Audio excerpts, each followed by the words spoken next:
This man alipokuja hapa alinichora, hata kama huku nichora vizuri, but it's a step forward. Yeah. Sasa this is said man. Sema seed. Hizi si mimi nimetoa.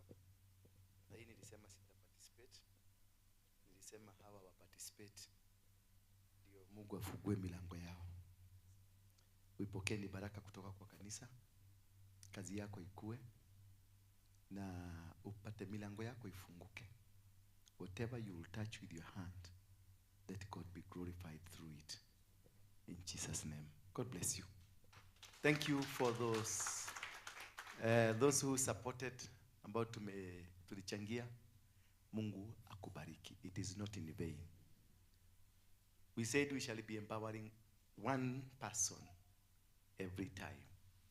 Every Sunday we shall tutakuwa tukiboost mtu mmoja. Si ndio? Hata hawa praise and worship nataka tuwa boost, kila mtu afanye kazi yake, si ndio? Waache kuja hapa kuniandikia message kuniambia ati walipwe pesa. Na madhara wengine ya kuku.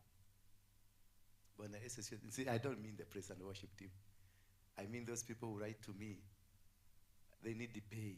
So nashida, which company is this? Me, I'm not your employer. I've not employed anybody.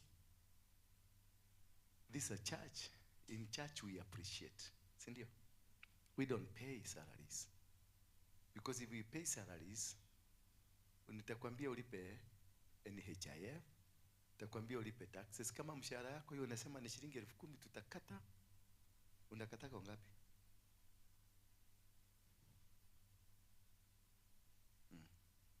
Kama unalipa mshahara ya 20,000 utakatwa shilingi 9,000. That is niko penina. Almost half of the amount you are paid. And I want to subject you to that. Muingie kwa leba. Ndio mjue how to live like a human being, not write messages. Don't ever write me a message. If you are working here, I'm not your employer. I don't employ anybody. Don't write to me any message. Don't come for money from me. I don't give any money. What I do, I give appreciation. Kuna David is administrator. Kuna Hawa, Mufafo, and all those kind of things. You have a problem, go there. Don't come to me. Unanielewa? Hata wewe kama uko na shida ya pesa, don't come to me. Niliresign hizo position zote. I just want to serve God. Period. Hata kuonana na nyinyi it will be rare, very rare. Mustuni nakuja nafanya kazi ya Mungu, narudi kwa mustuni. Saizi nimepack usaduku yangu, naenda kwa mustuni. Nitakuja after 3 days. Ndio hii mazoeana, tumalize mambo ya elimu yetu. Hii mazoeana kwa sababu tumezoeana vibaya. Mpaka mtu anasema nimekuwa nimekufichiria. Sasa unanifichiria nini? Sio ni ujinga? Nonsense. Yeah? Nikiwe nikiwe. Ndio gagiaria. Nisi anasia kwa ndirariria. Na wewe mwana wako no gakira. We mwana wako no gakira giaria. Nditha uguo. Aihuragia.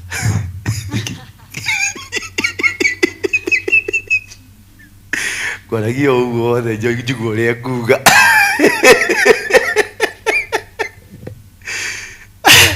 Nikitaka huyu baba ongea na saka kuongea matope kidogo anaongea. Ndikagereria ndiki. Ndire na uru kwenda kajugo kiaria. Ndio mana uru. Ateke. Ni urahonire. Nengo kuhege kombe kimugio curu hone. Niguo. 1 cup of porridge, you are okay. Bwana asifiwe sana. Tumesikilizana hivyo. Usababu naongea hiyo because that's a topic. Always when you see me coming here, I start with a story. I'm trying to take you to the topic of the day. Not that there's somebody who has done it. I'm trying to take you to the topic of the day. Because the topic of the day, I want to look at what we call the spirits that block you from your blessings. We are talking about kitu inaitwa restoration. Now that you have been restored, we have prayed about restoration. There will be something that will come up, crop up to stop you from your blessings. Yes, we can speak, we can preach, we can say everything about restoration, but that restoration will not come because there is a spirit that will rise up. So because I've taught you about and I've spoken to Miomba hapa maombi, powerful maombi, very powerful maombi that you're going to see operating and working in Kenya and across the Africa, across East Africa, across the world. Hiyo maombi kidogo umeona tumefanya hapa, you will experience it. Si zamani mlikuwa mnasema ni story tu na sipigaga, si mumeona matokeo yote. Sasa you'll be seeing everything in a very powerful way. Bwana Yesu asifiwe sana. Because God has increased our mandate. Tumepita ile mtihani tulikuwa tunapita, he has increased our mandate. We are much popular and much strong. Kairetu gako. Yeah, good. Nikika raturo hado. Ke hado harago tura. Ha. Aha. Baruini. Wale vitari reko. Reko diako. Karo ako. Karo ni adire. Karo yuko. Nyoriani. Eko Nyoriani. Ameenda? Ya? Ako wapi? Ameenda? Ukwenda ugathi Gikuyu. Ni ukamutwara Gikuyu? Abothi Gikuyu uthi mwega. Wikira machini ni uthi kwa mahindi uroro. Nino kwa mahindi ni makeregecio ni na ndumenyaga.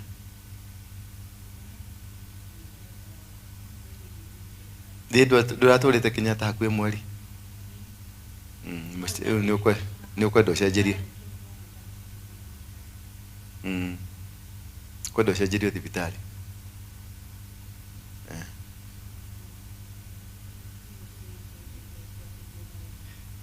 Kuna kadi ya NHIF. Okay. Mpelekeni Kikuyu. Mniambie nitasimamia hiyo. Nigetha. Ewe nawe uhiana atia? Kano indegene. Ni uratigire guturu.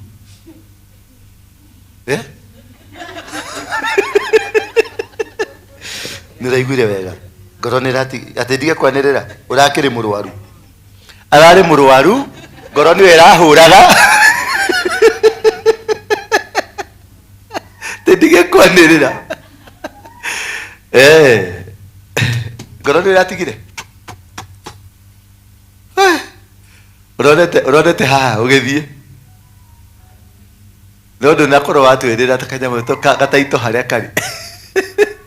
Ndurathie kundu. Ugaime ni gutire kundu urathie. Ngai hamwe nawe. Arogi aria maramurogaga ni marathire.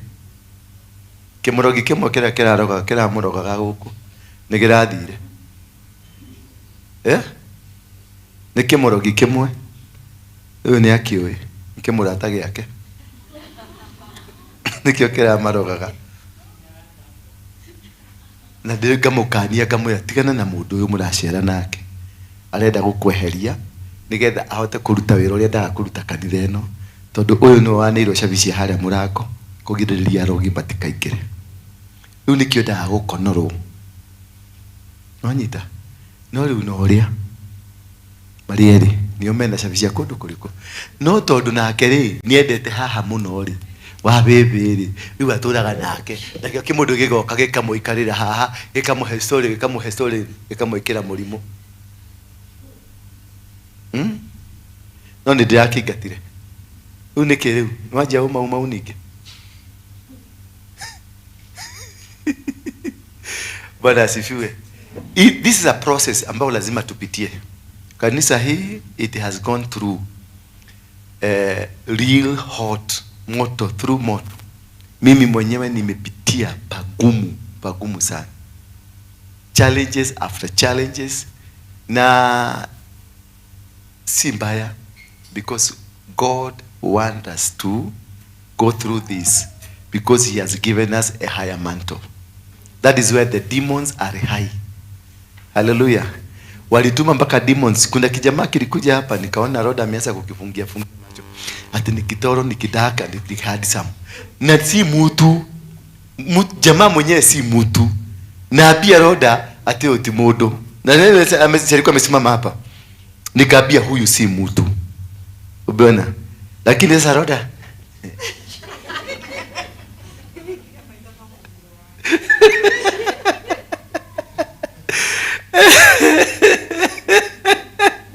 No, I'm not saying that you had an intention, but I'm saying some people here walianza kucheza na yeye, but he was not a human being. Ni mtu, ni kitu kikuja, yani ni ghost fulani ambaye alikuwa ametoka pale Likoni. Likoni ndio kuna ile madhabahu ya shetani manja anaishi.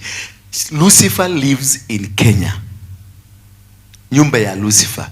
You can go and Google the altar of skull and bones in Likoni, or the Likoni altar. Andika Likoni altar. Utaona kule chini. The altar has been existing since wakati wa Vasco da Gama. Fort Jesus is one of the altar, one of it. Lakini chini, uko chini utaona kwa maji kuna watu walienda wakachukua. Mpaka skull ya Michael Jackson inakuanga hapo. Hapo ndio wale watu wanaitangwa celebrities, wale ndio kuwe popular. Huko ndio wanaendanga kupatiwa hizo power at that altar. Politician and some pastors, hapo ndio wanaendanga kupatiwa power. Ndio uliona wakati King James alikuja, ni King Charles.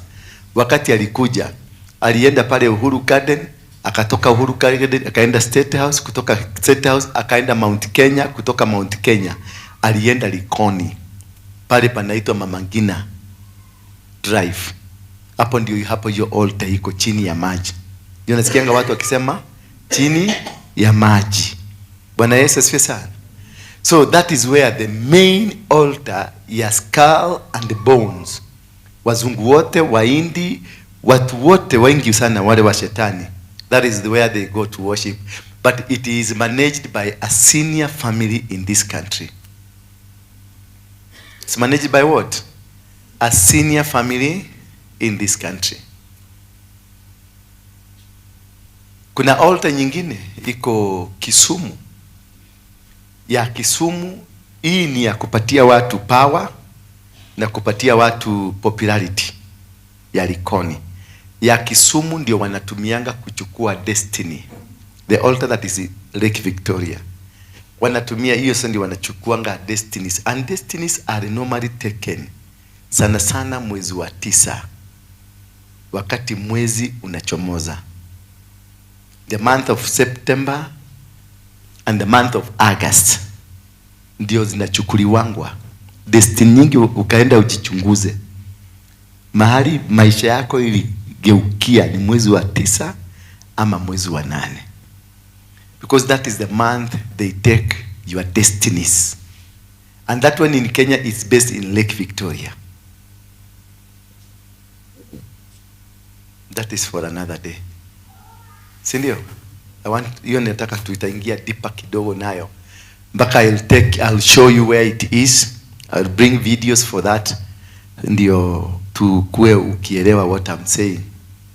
Also in makini watu wache taenda deep. Hiyo nikianza hiyo nitapoteza mwelekeo.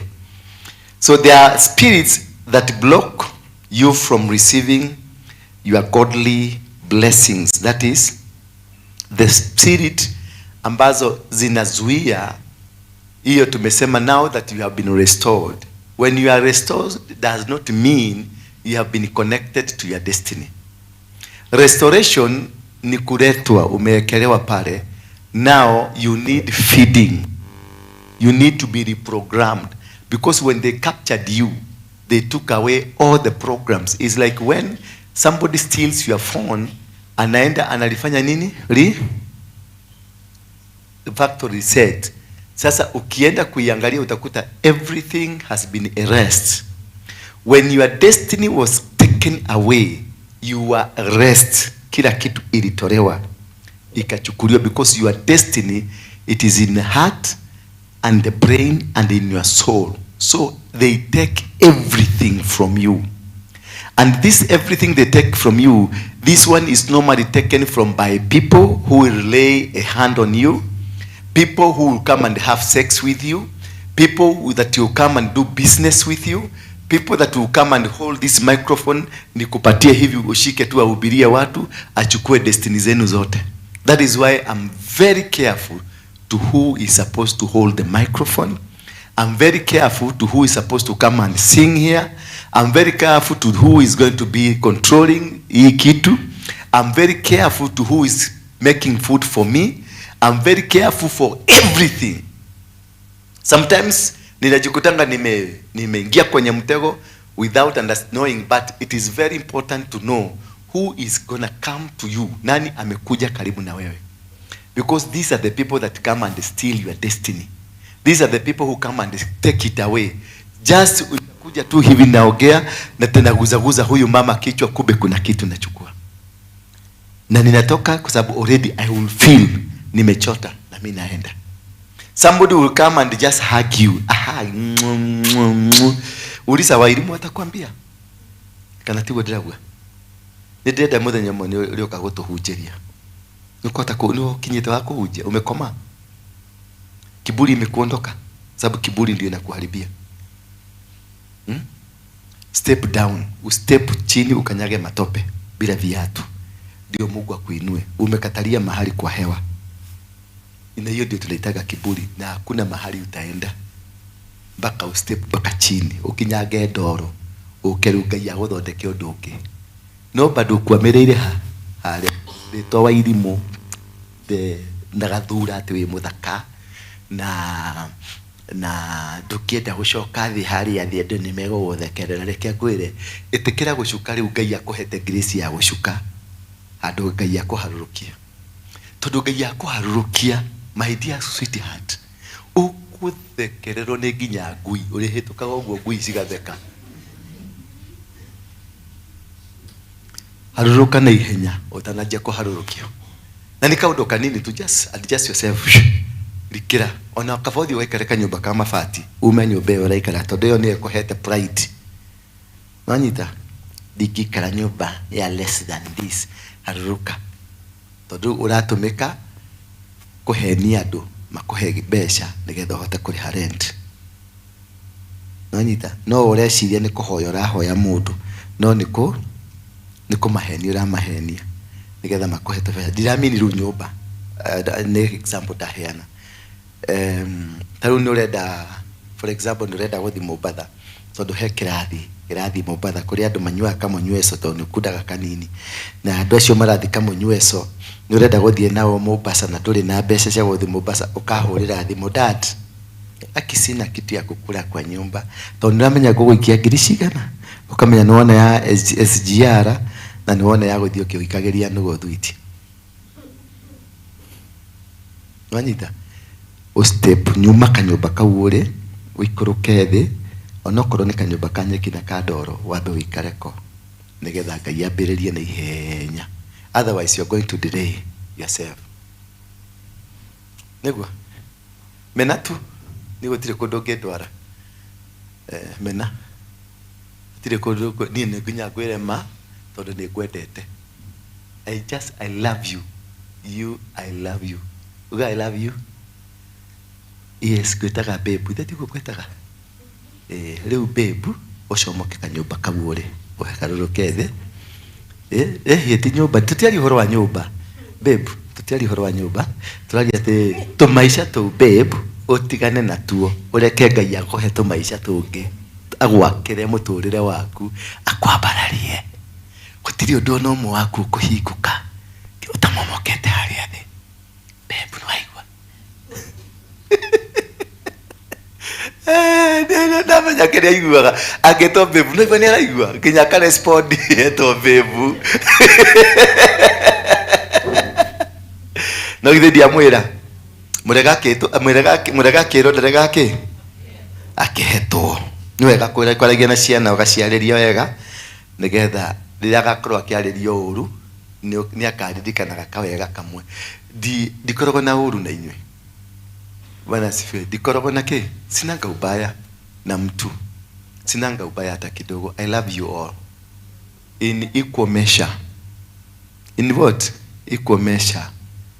Kila mtu ukiona nimekuita babe, hata kuna mwingine niliita jana darling, tugecirie niwe ati yathirira hari we tena arajetire babe apostle ni arajetekerire riu acha ira hari mundu ndiretete darling na iyo he mundu ndiretete sweetheart na iyo riu ringi he mundu ndiretete kiheheji kia ngoro yakwa to ndiragwita kuringana na mathina maku maria waka namo nwanyita uria ngoro yaku inamite urathire muthuri aragwitire kigui giki kinyau giki gicaitani giki riu ndana ugo niguo wititwo kugwita babe. Hi babe, sweetie ni aje sweetheart, tulia tu nyambe ngurute ungui-ini na ngurute unyau-ini na ngurute maritwa maria wititwo nguhe ritwa riega ria gutuma ngoro yaku yuke coke muoyo nigetha tuhote kwaraniria tondu noko ndiraririe na kigui tondu wako uretirwo kigui-ri nona ukire gwakwa kigui na bitterness cia kigui riu ndaga gucokia thi gucokie mundu-ini ri ndindo gwikara uri kigui. Yes, I have to treat you ngurehe nguonie babe na ko ndina kahua haria nyambe ngunengere kahua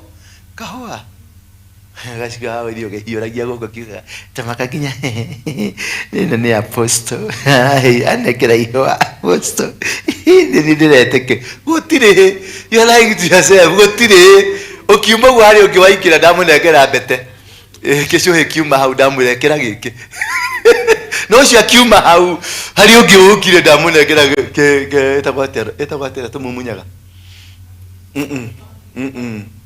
iria chocolate chocolate moya ka chocolate na kuri maguru kagione ka chocolate onekere kwi mundu nginekera chocolate oneka ini aharuruka ndukanoke gwako weciria atiriri atono ane oihwa ati niwe muico gutire ucio ungi wona akiingira ane kindu kiega gukira kuria gukunete ni mathina maku ndathi madona maiganire ihwa-ini uria magui maria wititwo na manugo maria wititwo na ma disappointment maria winamo nimo matuma gwite uria ndagwita. Hello tiga ikoinamia ciongo aria na mainamitie matirenda kundora ugo ni guthaka thakaga na inani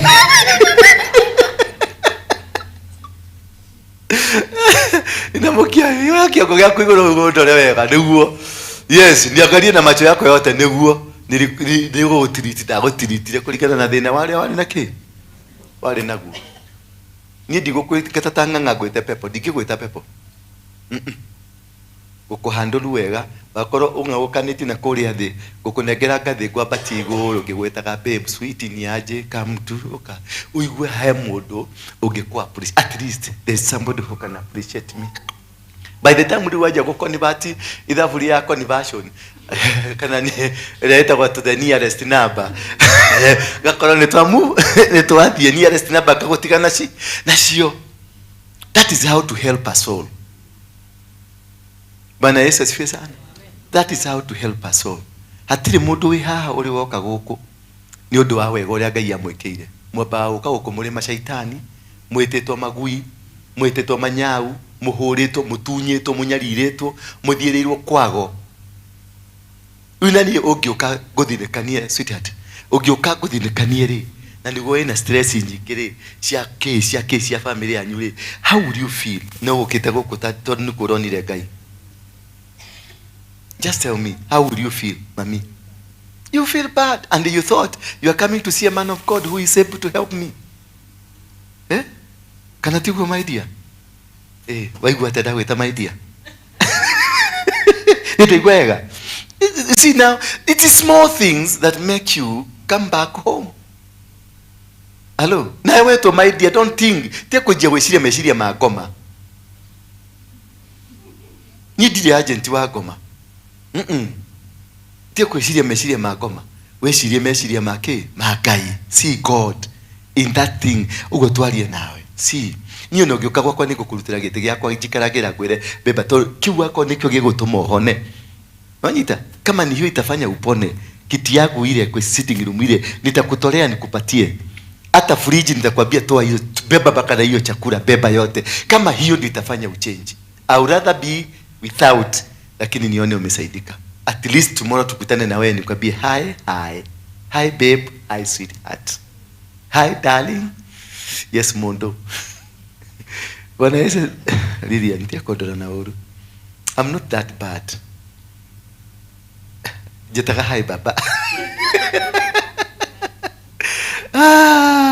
These 4 spirits that cause you not to be restored as it was spoken to you.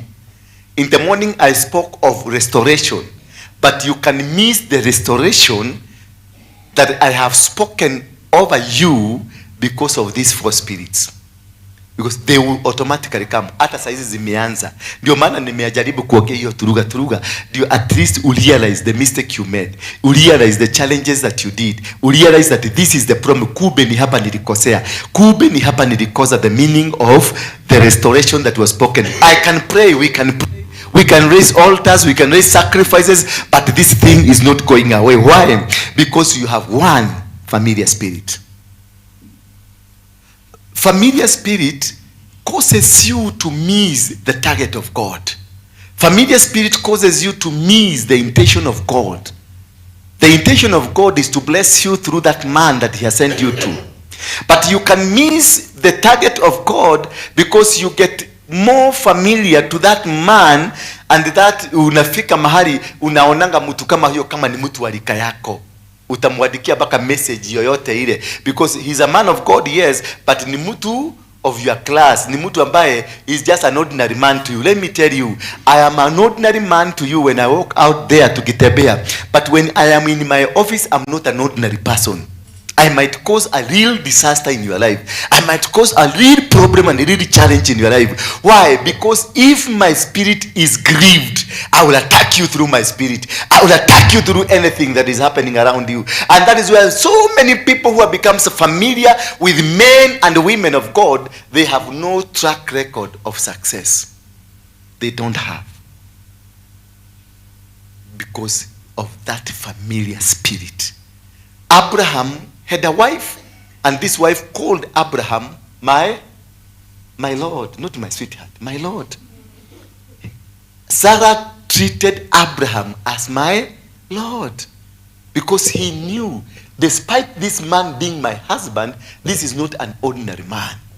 This is a person that is carrying an anointing, and this anointing can be fire upon my life, can destroy me, can bring me down, because God protects and defends the anointing that he has given me. Naweza kuwa mimi, in me, the person me, ni kimutu tu kimusharati kia kawaida, lakini kuna kitu nimebebeshwa na Mungu, and that is why God comes to defend me because of what he has installed in me. Bwana Yesu asifiwe sana. That is why God will fight for me, because I am carrying something that God aliweka ndani ya moyo wangu. That is why God will come and hit you hard, because kuna kitu nimebeba ya Mungu, na hiyo kitu ambayo nimebeba ya Mungu itasababisha uchomwe. Gaisia Dagoni, mahali popote, yani mahali popote sanduku la maagano lilipelekwa, ilivuja. Gaisia nani? Gaisia Dagoni. Nani anajua hiyo wimbo?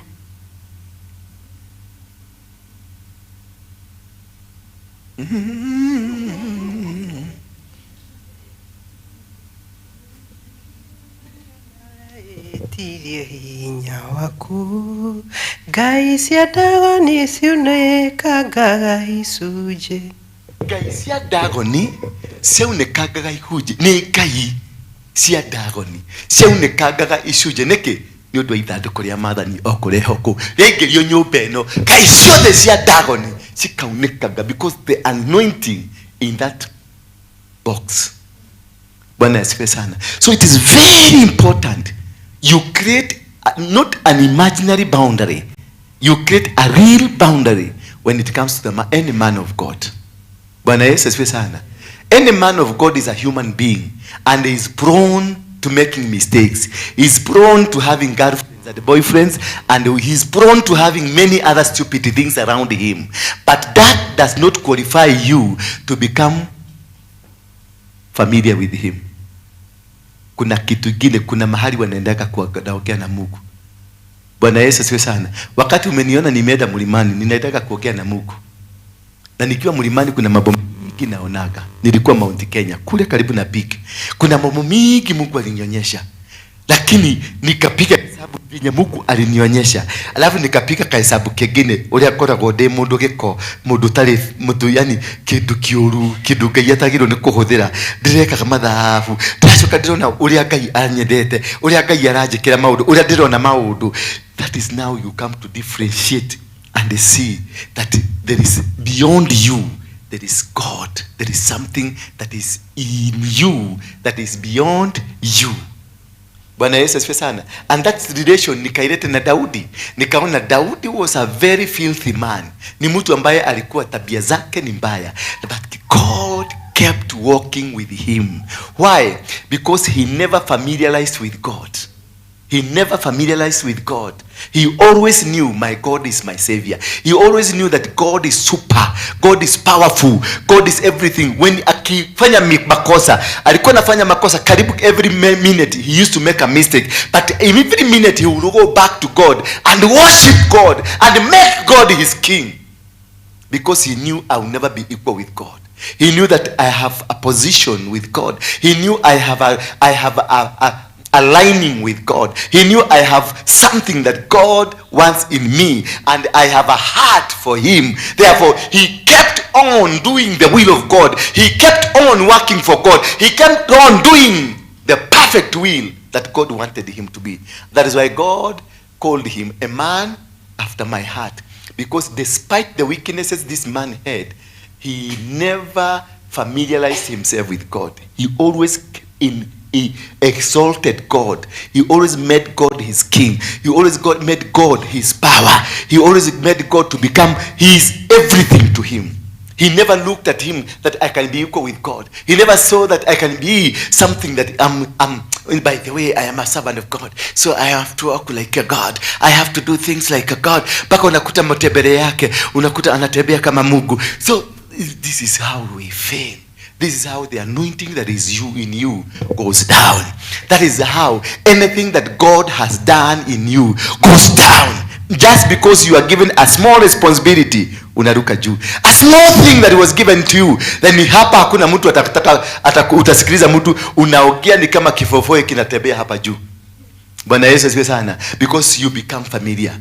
Any man of God, any person that has a responsibility, respect him. Hata kama itabidi unamuodokea, unamuhepa-hepa. Muhepe-hepe tu, wacha yeye akutafute, wacha yeye akuitage, lakini don't be always around him. Akikasirika ama kama sasa nishikwe na mangoroko mangore, ningoreke kwa sababu yako, kuna kitu kitakuhapenia. Bwana Yesu asifiwe sana. Because there is something God is guarding. Because of that which God is guarding, some things are going to happen to you. Yeah, utakuwa destroyed because you are not carrying the anointing I'm carrying. You're not carrying the power that I'm carrying. You're not carrying something that I'm carrying. That's why wherever Moses went, and the people tried to Koki, Kachini, please. I beg you, Kachini. That is why you find that people who tried to fight men of God in the Bible, kama wale vijana walichekelea ule anaitwa nani, Elisha, wakamchekelea kiparagoto kama hii. What happened? Waliuliwa. They all died just because of chekelea. So ukiona mtu ako na anointing, hata kama ni kachupa, ka distance kidogo, create a gap. Don't come closer, don't go far. Any man of God, don't come so close to him, nor do you go so far from him. Stay somewhere you can feel him. You can feel the anointing. Let the relationship between you ibakie kwenye anointing. Bwana Yesu asifiwe sana. Of course, mtu kama mimi mwenye hajaoa, nikiona Lilia nitamuuliza, are you married? By the way, are you married? Yeah? No. Will you marry me? Yeah, I will ask you. Nitampeleka kahawa kahawa, nikimsikiliza nione takataka ile yako nayo kwa kichwa ama uerevu ile yako nayo kwa kichwa, nitajua kama tunaenda hapo ama hatuendi, tumefika mwisho ama hajafika mwisho. Because of course I'm a human being, nataka kuuliza, nitauliza, si ndio? Lakini hiyo isifanye umefungua mlango ya jokes, umefungua mlango ya kuniona mimi kama tuko equal, because utagogwa. Si mimi nitakugoga, utagogwa tu na yule mwenye aliniweka. Kuna kitu niliwekwa ndani yangu, utagogwa. Na ukigogwa utagogeka vizuri, maana you will be a very example to others. Hello, sijui kama nimewauzia uoga ya kutosha. Familiar spirits, they send voices of confusion. When you're operating under a familiar spirit, they send voices of confusion that you don't understand whether it is going this way or going this way, whether it is doing this or doing that, whether it is doing or undoing. It causes you to have around you some sort of confusion that you don't make a decision that pushes you to the level of you becoming successful. When they come and tell you are going to become a prophet, then the voices will come and tell you, no. They tell you that you are going to travel to America, then it tells you, they come and tell you how. Now, just imagine you in a plane going, they send confusion. God says, I'm going to lift you up. The confusion comes, the spirit of confusion comes and tells you, no, not this time. And even they will also come because they want to move you, chuck you out of this church. What do you do? God wants to bless you. He says, I'm going to bless you.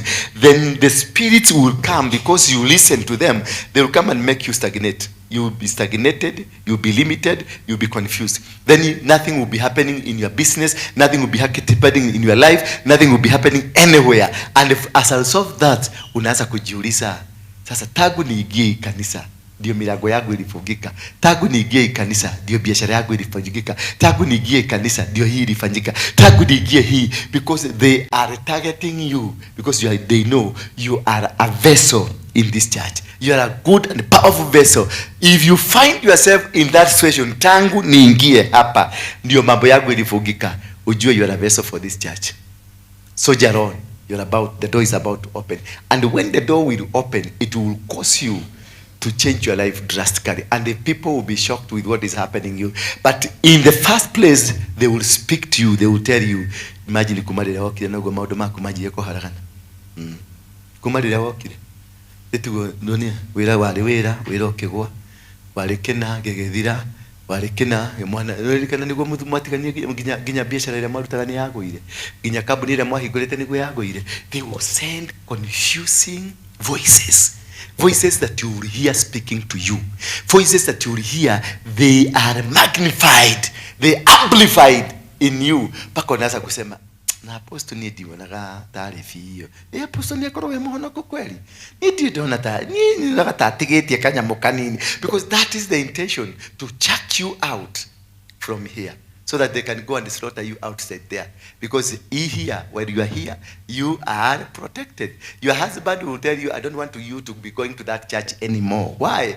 They have consulted with the mediums ambazo wanazitumia, wameambiwa huyo mtu mahali alienda huko ni fire, more fire. Genda and cause him to a token ndio tuweze kumkamata, because saizi amefichwa na amefichika. Bwana Yesu asifiwe sana. So when you hear the voices of confusion that mekuja because of a place, because of a man, because of a woman, because of a situation, because of whatever you are heading, then know that is where you are supposed to be. That is where you are supposed to be. They will not send any confusion. They will not send any voices if they have no interest.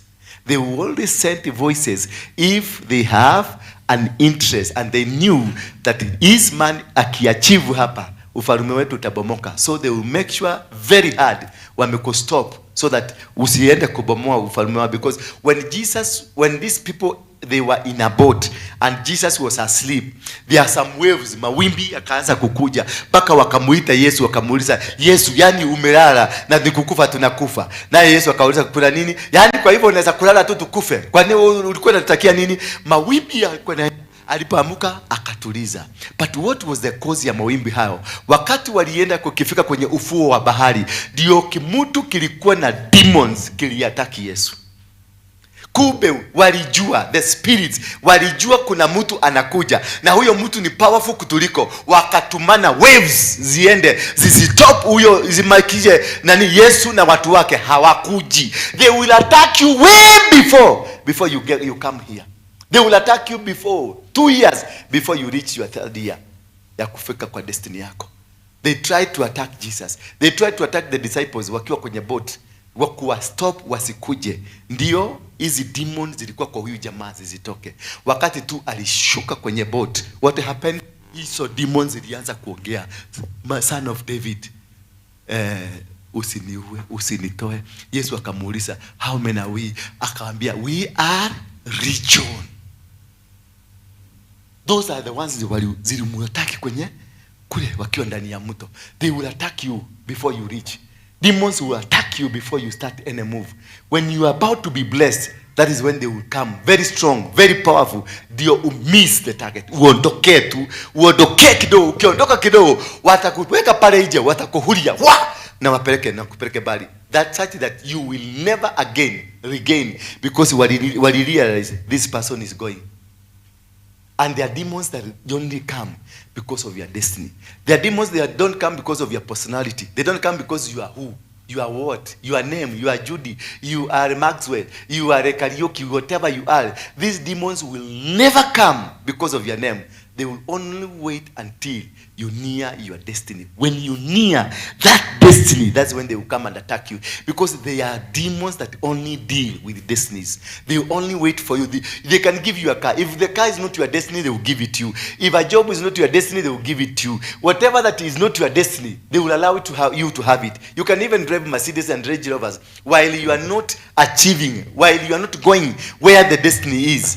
Until such a time utagusana na destiny, ndio uibe ile karibu ya Royce Kim, de ihenyaine ketako hutia karoli. Ukifika tu hapo ndio unahureli, unashikwa mguu na kuchwa hapo chini na unaitwa muizi. Siku nyingine ukiambia upitie hoja unasema niko maudu maria ndona ile kodo ko, I will never do it again. I will never.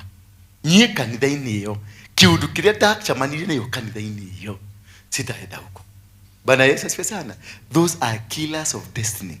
They only attack you when you're about to get there. They only destroy you when you're about to do what?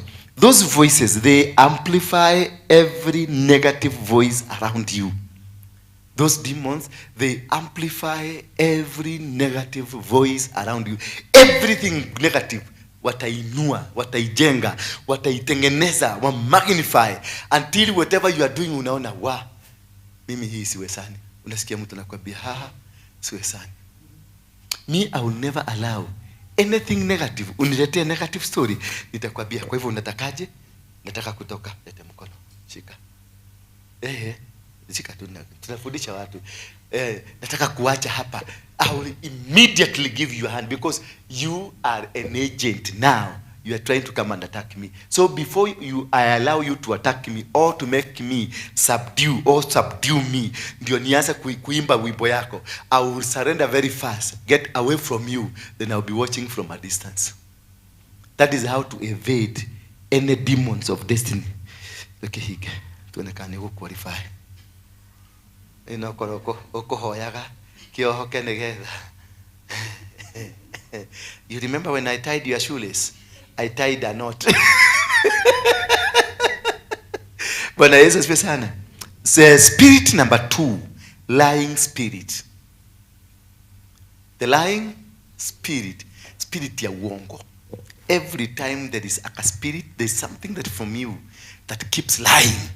Something from you that keeps speaking something that does not really make it. The power, more especially this is done, the power like people like us, the prophets. If I come in that lying spirit to you, there is an impartation I put on you. There is a power that comes unto you. And any Christian, if you are fully saved, you are a prophet. Did you know that? You are either a prophetess or a prophet. If you are saved, if truly you are saved, ukiokoka tu, you have the power to remove demons from people. You have the power to do anything. You have the power to pray over the sick people and they are healed. Bwana Yesu asifiwe sana. So if you are saved and you lie, you have the power of the tongue. This power of the tongue, if you lie, it will cause things to happen in somebody's life.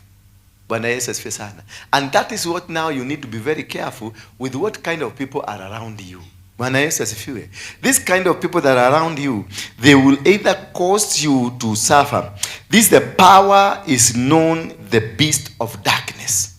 The spirit of lying, it is known the beast of darkness, because it pulls you towards darkness. It pulls you towards the forces of darkness. Therefore, how you will be operating, you will be operating under a power that is towards darkness, is towards the fellowship of the devil in the dark. Therefore, you are not going to be successful in many things, or you will cause many people not to be successful because you don't want to stand with the truth. And when you are not standing with the truth, you become a manipulator, a devourer, a slanderer, somebody that has no meaning in your life. If you realize the kind of people around you, they will always be speaking lie to you because they want to please you, because they want not only watakati na kudanganya ati niko na hapa chini na nishi yuko ama na kudanganya. No, even coming here to pretend you are praying and you are not praying. Unaomba ukifuka jifukua jicho moja kuangalia kama apostle anakuangalia, alafu unaangalia kado, unaomba unaangalia kama anakuangalia. That is a lie. You are lying to yourself. You are lying to the Spirit of God. You are lying to God himself. And you will not be able to achieve. You will not be able to succeed. You will not be able to move anywhere. You can't come here because unakuja praise and worship kuimba ati kwa sababu you are expecting to be paid. You are expecting to be given money. You are a liar. A total liar. Let God appreciate you. Let God come and say, indeed you are doing. Like now me, who pays me? Nobody pays me, but God makes sure he has commanded somebody somewhere to send me some 100,000, 200,000, 300,000. And I'm happy because whatever I am doing, I know that God is in control over my life. The day you realize whatever you are getting is because God has commanded people to come and feed you, then you are right. But if you are doing something, you are selling your sweat because of serving God, then you are a typical liar and you are prone to lose. You are prone to die.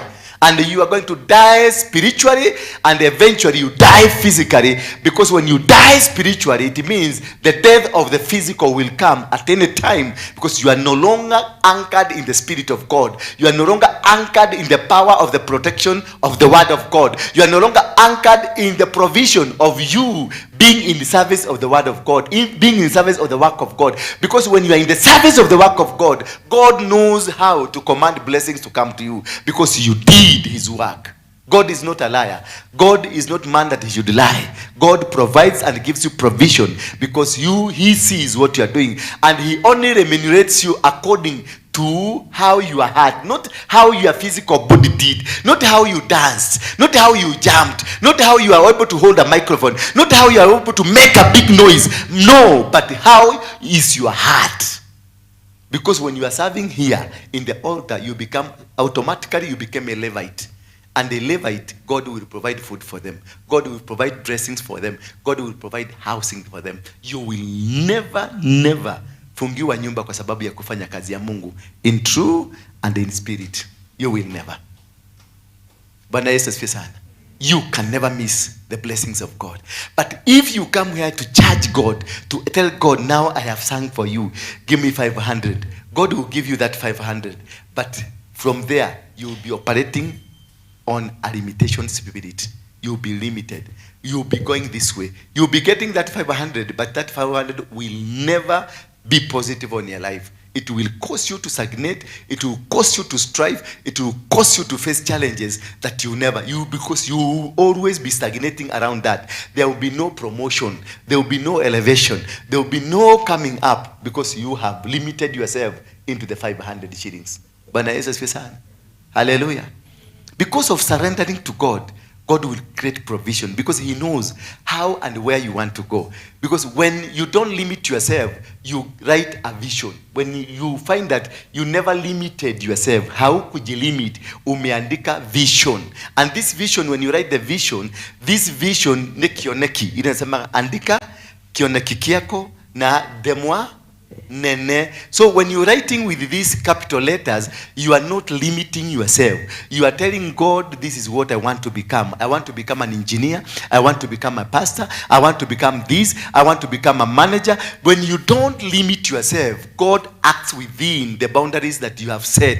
If you have set no boundaries, God will operate from no boundaries. But if you put boundaries, God will operate within the boundaries. And that is why you see, there are people you started with the journey are still now down there, yet you are up there. Yet mulianza pamoja, you've been together. Wewe unaendelea kubarikiwa, lakini yeye mahali alikuwa kwa shilingi 1000 anakuanga tu hapo. And the only people who can bless him ni mtu wa watu wa shilingi 200, daigwa darelio gutumira magana mere. Daigwa roho wa Ngai ajira gutumira magana 3.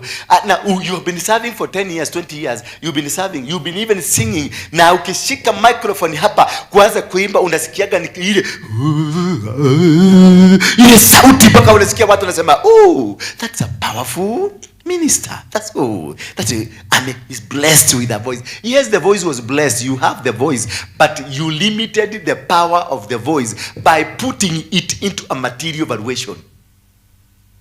The moment you put anything from God into the material valuation, you lose it. Now you have come under this spirit of a lie, because now you are not doing it for God, you are doing it for commercial purposes. And the moment you come to do things for commercial purposes, that's the end of you. In the book of Proverbs 21:23, if I may get it, it will explain to us that how do this spirit of manipulation, because when you are doing anything for the purposes and for the purposes of pay, you are a devourer, or you are a manipulator. You are manipulating God. You are telling God, not unless you give me this, I won't. Because if this guy for keyboard, or this guy for drum set, or this guy for camera, if ako hapa because of the service and be paid, then when the day he will not be paid, he will not come. He will tell you, I can't come because you have not paid me. Therefore, what will happen? That people, the work that God intended to do today, it will not happen because this man is here on a commercial basis. In the book of Proverbs 21:23, to watch over mouth and tongue is to keep out of trouble. So when you watch over what? Your mouth and your tongue, you keep out of trouble. You keep, because when a lie does not come from the ear, a lie does not come from your eyes, a lie does not come from your legs, it comes from your tongue and your mouth. So to watch over your mouth, to watch over your tongue, it means that you keep off the trouble of being initiated into the powers of darkness and the forces of darkness. In the same book of Proverbs 13 verse 2-3, you will discover that you need to be more observative. Proverbs 13 verse 20, verse what? Verse 2-3, you will be able to discover that you need God to guide you. Verse 2-3, 13 verse 2-3. From the fruit of their words, good persons eat good things, but the desires of the treacherous is for wrongdoings. Hello? Did you get that? From the fruit of their words, good person eat good things, but the desires of the treacherous is for wrongdoing. Verse 3, those who guard their mouth preserve their lives. Those who open wide their lips come to ruin. Hello? Kanuabage. If you're a Kanuabage, you will definitely come to ruin. You will be destroyed. You will not succeed. That is why I normally tell you, speak through what? Your ears, and hear through what? Use your mouth to hear and use your ears to speak. Do not be that person who want to speak. Hata mkiwa kwa gari ama mkiwa mmekaa mahali mtu ni story unajaribu hata kuavoid, unajaribu hata kuchukua simu uone kama ata stop, bado anakuongelesha hata mkiwa kwa na muuliza bwana, can you give me some time weda taikara hau nyabe dekie kaudo direka gotire kaudo ukitoka tu hivi nasikia hata ukisikiliza mzuri kwa ofisi utasikia kivuko nimefuga ndio kusemekana hakuna mtu najifugia uko jani because I hate those people who talk muko kwa gari you want concentration you are driving your car vizuri mnaenda na mtu hapa amekupatia story amekupeleka Mount Kenya amekutoa Mount Kenya amekupeleka Mount Elgon amekutoa Mount Elgon amekuingiza ndani ya Victoria amekutoa huko amekupeleka mpaka Tanzania Kilimanjaro amekupeleka kwingine stories hata ukiangalia by the end of the day umuulize what were you saying. There is nothing, hazina meaning, si biashara mlikuwa mnaongelea ati ni mastori tu. Na unashindwa huyu mtu anataka ku stories hizo the. You know I don't talk, me I don't talk. Only mimi nikishika microphone, that is when I talk. But ukikuja kwa ofisi yangu one word, ukwenda gate. Unaniambia okay, thank you tutafanya hiyo kitu toka. Simple as that. No words, no talks. Lakini kuna mtu atakaa hapa kuja tu akupatie story. Atakupatia story, ataanza kukuhesabia ile mawe imetengeneza barabara ya Nakuru kutoka Wagige mpaka Nakuru, atakuhesabia sote. Na atakwambia ni mawe gapi na ilimwagwa na gari gani mpaka namba plate za gari atakupatia. Wale watu wamekufa kwa hiyo barabara atakupatia. Mpaka unashindwa hii maneno yote ulitoa wapi? Bwana Yesu asifiwe sana. When you hear somebody does not umesikia this person ha respond. Unasikia ameanza kusema cut your story. This man is not hearing. Wacha na story. Why don't waste your time? Kata story, eda zingine. Kata simu, tuko site. Hello. That is me. Me I don't talk. I don't. Tukiwa na wewe nitakubo. Kama wewe ni mtu wa kukuja tupige story, forget about that. Utakuja 2 words, go. Because natakanga mostly nikuwe peke yangu. Because that is the time I speak. I hear from God. That's the time I want to listen what God is saying about me. I am not your ordinary person. I am different. Kwa hivyo story mingi wachana nayo. Go to the point. Turenda kireba gike gitu negeshaje gituke kia girini. Simple. Yes, geshaje gyote githia gikaru to giatumithio. Niko to kuona Kariobagi simple. Ni pesa shiga na ngiri ĩmwe simple. Hiyo story nyingine pelekea watu wengine wale wanapenda story mrefu. So there are people, they are different people. We are different. So it is always good to understand that person. Muunderstand. Kuna mtu atakangi nagging, afadhali ya kuache, afadhali muachane, uache kumunaga. Hello. Wewe Lilian. Nikio ndo lilio gwanada. You are trying to imagine who is this now. Okay, you will know. Bwana Yesu asifiwe sana. You shouldn't release any word that the enemy can use to amplify. Never ever. That's why you're saying, guard your mouth and guard your tongue. Do not release any word that the enemy can use to amplify against you. Because they are just waiting. An accuser will accuse you through what you have given them. Accusers will not accuse you through what you have not given. Because they don't know what you don't have given. But what you have given, that is what they use. Wewe mwanamke kama uko na husband, zoea kutoongea sana na huyu husband. Bwana Yesu asifiwe sana. Ongea when it is necessary, in the right place, in the right time. Mambo ya kuongelea kwa bedroom, mambo ya unaenda kuongea mambo ya sitting kwa bedroom, hiyo inaletange shida mingi sana. Na utakuta mzee ameboeka, amechukua kasimu, hello. Let me check on my books. I think it is in the car. Let me go and check. Na hakuna mtu anaongea na yeye ni kweherera todo ni umudhuborire kwenda gas line eno na wao mutwalire line ya biashara na muko bedroom. So use opportunities in the house. Kama ni mambo ya kuongea, kuna sebuleni pale. There is a sitting room. That is where you go and sit down and discuss issues of matter of interest. When you go to bedroom, you put some ile blue bulb, unanunua bulb ya blue, alafu unanunua karedio kazuri kanaimba ile Dolly Parton, Ken Rogers uko. Sio kwenda kusema muthenyo riagakwa nigakena muno. Adeke. Na mwe bedroom. Ule mudo ule muthenyo riagakwa. Ukiri wake nyumba. Wairimo. Imagine uje kile muthenyo riagakwa.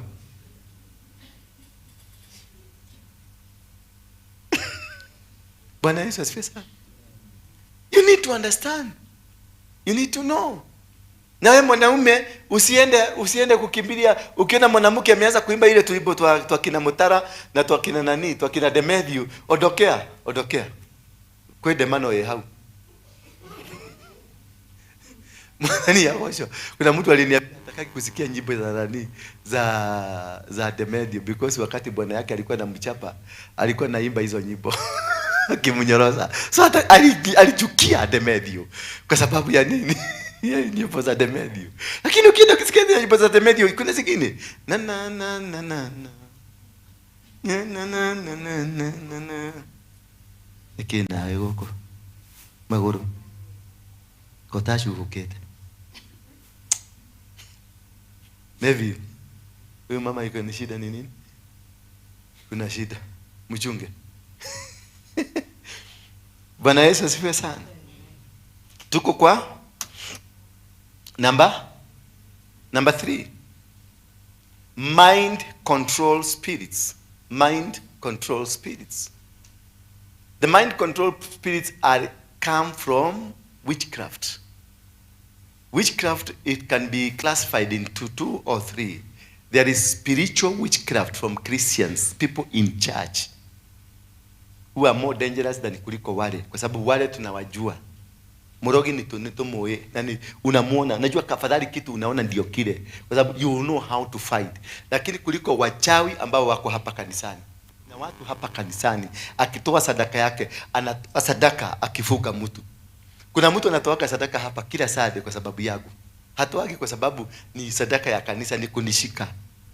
Mtu anakuja kanalala hapa kwa madhabahu, analala kifudifudi pwa na anaomba kataraba chataraboro to kwa sababu yangu.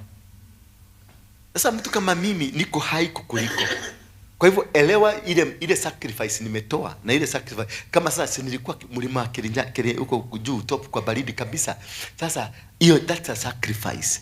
Na wewe umekuja hapa kungangana kulala hapa, ufikirie huwezi kunipata. You cannot. You need to raise higher for you to capture me. You need to go higher than me. Bwana Yesu asifiwe sana. Ile sacrifice natoanga kwa sababu kama hiyo food nimetoa ni mfuko yangu, niliingia kwa mfuko yangu. Si kuambia mtoe, nilikuwa natoa sacrifice. It's over 500,000. Nilitoa nini? Sacrifice. Sasa na wewe natumwa bitoko taujika ukuje uombe hapa usishike mtu. Huyu ni mtu wako juu. In terms of sacrificing, in terms of spiritual empowerment, spiritual strength, niko juu, huwezi nishika. Nogo nyitiranie. Bwana Yesu asifiwe sana. So kutoa hizo vitu unafanya hapa, ama kukuja kulala hapa, ama kukaa kujifugia, ama kukaa hapa kufuga siku 5, unajitesa. That is a medical situation. You need to go to hospital. That is mentality. Akili yako si poa. Umepotea. Let me just tell you, I'm way high in terms of sacrifice. You don't give sacrifices the more I give. You don't give. The sacrifice ambazo nimepatiana this month alone is over 2 million. Na hapa nika 50 na labda hauna. Tunasema wacha ni fast, nitoe sacrifice mimi kama mwili yangu. Toa, unahora nyororo katakehe. You're wasting your time. Hello. So that is what we call the mind control witchcraft, because you want to capture me. You want to come and capture my mind. Unataka kuniletea kakitu, nishike na kakitu. Umeninunulia kakiatu, kujishike na kakiatu. Kiatu ni 1,000 ama ni 2,000 shillings. Hujafika level, hujatosha unga. Kuna watu ambao you don't fight, you don't compete, you don't struggle. Mungoja tu yeye mwenyewe akuapproach. Akutafute. Na akikutafuta muendanisha na yeye, uingie kwenye madhabahu yake, atakuinua kwenye level yake. So in terms of operation mtaoperate na yeye, lakini the day atakuondoa hivi, you go back deeper, even deeper kuliko mahali ulikuwa jana. Bwana Yesu asifiwe sana. So those are the principles that you need to understand. And when you are dealing with this kind of spiritual witchcraft, hii ni ya watu wa kanisa, hiyo unasema. Pia kuna ile ya waganga huko nje, which is also equally dangerous. So whatever you have this, if you kama sasa huko kanisani wewe unakuaga kama sasa wewe unakuaga na spirit ya kufuga watu, kwa sababu unaona huyu anaenda kubarikiwa, unaanza kumfunga. Baba naomba limashankore, ninafunga kazi yake. What will happen? You might be successful kufanya hivyo, but wewe you will sink deeper. You will not either be successful. Mahali popote kuna waganga na wachawi, the spirit of poverty. So here if you come here with that spirit ya kugonga mtu, Check your life. You are so poor. Check your life. Hata there is nothing, hata kazi yako hasifungukangi. Utafaulu kufunga kazi ya huyu, lakini wewe utabaki kuwa maskini. Bwana Yesu asifiwe sana. Utabaki na the time siku ataondoka, maana atakuja kuondoka, maana spirit hizo hazikaangi sana. Ataondoka, atakuacha huko and even deeper. Kwanza akikuwa ni wale watu wa return to sender, sasa itarudi ikupeleke deeper. Bwana Yesu asifiwe sana. Do not bewitch anybody in a church. Do not have a grudge that is imagination, a grudge that is something that does not exist, something not existing. Una fight mtu kwa sababu ni kewe iruge koro makoro uga makoro. You are fighting persons because of that makoro, and there is nothing. Kwa sababu mmeona ameanza kusucceed, kwa sababu amevaa nguo na nguo ni mtuba, lakini kwa sababu imepigwa pasi mzuri, nimenyoroka mzuri, na alichukua ile kamera mzuri, na unajua hizo zinakuwa za majuu ni mzuri, kakipigwa pasi mzuri kanaonekana kama ni ka designer, maana kakinunuliwa kule kalikuwa ka designer, kalikuja hapa kakiwa mtuba, lakini kule kalikuwa ka designer. Sasa huyo mtu akinyorosa mzuri kanyoroke, mnaanza kusema hii niko no la petera niko kila gago niko yago tekagera gweo na negwa ndi hiana ndi ni wivu ukaje koroga mundu ndu agwe ya mutumba, unaanza kufunga kazi yake kwa sababu ya mutumba. Bwana Yesu asifiwe sana. Had you know, laiti ungejua ni nguo ya mtumba, laiti ungejua whatever ako nao hata haina value kubwa, ni value, ni venye anajua ku maintain, ni venye anajua kuitengeneza, kitengeneza kitu kinakaa mzuri, ni venye anajua kuoga ama kudress vizuri. Ndio maana labda sivangi nguo expensive, lakini venye navanga najidunga vizuri, najua kumatch kanguo. Sasa mnaanza kusema eshio kachwane mrona akina mrona mwenau. You are wasting your time. Do not waste your time. Just strive hard to have a good relationship with God. Have a good relationship with God. Let God use you. Let God perfect you. People like Abraham was provoked by Lutu. Akakuwa provoked kabisa mpaka sometime akaambia Lutu, go take whatever you think is good with you. Now take ile saidi unaona ni mzuri. And Lutu because alifikiria ndio ako na anointing, alienda akachagua the right side, pande ile mzuri, ile kuna rutuba, kuna mchanga, kuna nyasi, akarudi akaenda akachagua zile ng'ombe nzuri, akaachia Abraham zile mang'ombe zimekaa magosho. But because Abraham knew, I'm carrying the anointing, I'm carrying the power, he was not shaken. If you know that God is on your side, God is working with you, you shouldn't be worried because of a situation that you are facing now. You shouldn't be facing that people are going to overtake you. Nobody can overtake you if indeed you are with God. Nobody can defeat you if indeed you are working for God. Nobody can go ahead of you if indeed God is with you. You only need to subscribe to God, live with godly, and walk godly. Don't fight anybody. Don't try to bring anybody down so that you can be able to sustain yourself up there. There is no way. If you bring someone down, that is witchcraft, and witchcraft will never sustain you in anything. This witchcraft, automatically at some point, it will bring you down. Na ndio naona mtu yote amepractice witchcraft ako hapa anakaanga miserabu. Sura inakuwa mbaya, inakuwa katika kiura kia mgoda. Ukimwona hata kutembea kwake unaona anakaga amechoka, hata kazi zake unakutanga hakuna kitu kinaendelea kwake. Ni mtu ambaye anakaa kama snail, kwa sababu ako na spirit ya konokono, anaendaka tu pole kama spirit ya kobe. Mchawi ni mchawi na atabakia kuwa mchawi. Hata watoto wake pia watakuwa wachawi. Kwa hivyo kama wewe shai practice uchawi ya kufunga kazi ya mtu ama kufunga huduma ya mtu, wewe ni mchawi na utakufa maskini. Hello. Kwanza ukiwa kwenye hii huduma, hii huduma ni mbaya. Kwanza nimedeclare warfare to those who fight people in a place like this one. Those people who have been against the gifts of people, that you are trying to suppress other people. This is the only church where I embrace everybody. Kwingine mnagogwa, lakini sasa hapa nimekupatia hiyo opportunity kuja kuwa grow. You have the space to grow. But if I discover wewe unapiga huyu, I will make sure wewe niko kuhinya na niko kuhoria, I will switch you off. Bwana Yesu asifiwe sana. I will make you stagnate completely, because you cannot fight a gift from heaven. I'm serving my God, and my God has given gifts to every one of you. So I'm here as a guardian to protect you from manipulated or devoured by those kind of people. Sitakubisha. Na ninasema I declare and decree in this room, Whoever will practice witchcraft ya kugoka watu, kuchimba chimba watu, kuongea masengenyo ya watu, hiyo mdomo yake ipeduke kuje hapa nyuma. Number 4, the spirit of shame. This spirit of shame ndio nimeongelea kuhusu waelimu hapa. This spirit of shame inakosingi mtu akae mahali in a very imaginated place. Unakuta you are hanging kwenye kamba which is about to go down. Why are you hanging there? Because you are trying to avoid kushonoka.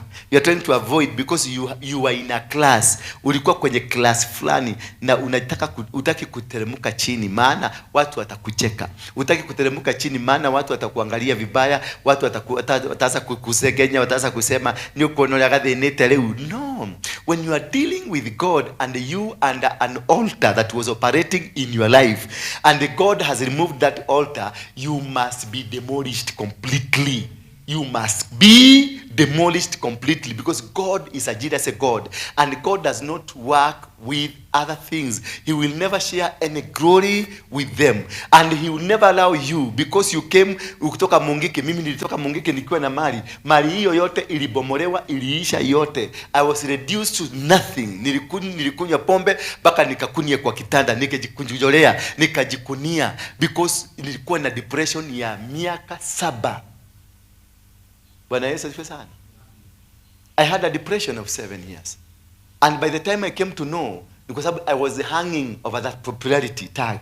Ile popularity tag nilikuwa nahangililia tu kwa sababu nilikuwa nimekataa kushuka chini. Niliteremushwa mpaka nikakosa hapa railway station kule magari za 111 zilikuwa zinabebea hapa. Nilikuja nikapata sina pesa, sina chochote. Nikapanga laini nikingoja, ilikuwa saa 11. Nikapanga laini, unajua hizo laini zilikuwa zina magonyanio, zinaenda hivi, unaenda tena unaenda unarudi hivi. Kufika kuingia kwa gari zote zikafungwa. Wakasema siwezi kubebwa. Nobody will carry me. Gari zote zikafungwa. Nilibidi nitembee mguu mpaka pale Kenyatta. Kufika Kenyatta kumbe wameabiana, ameonekana huku.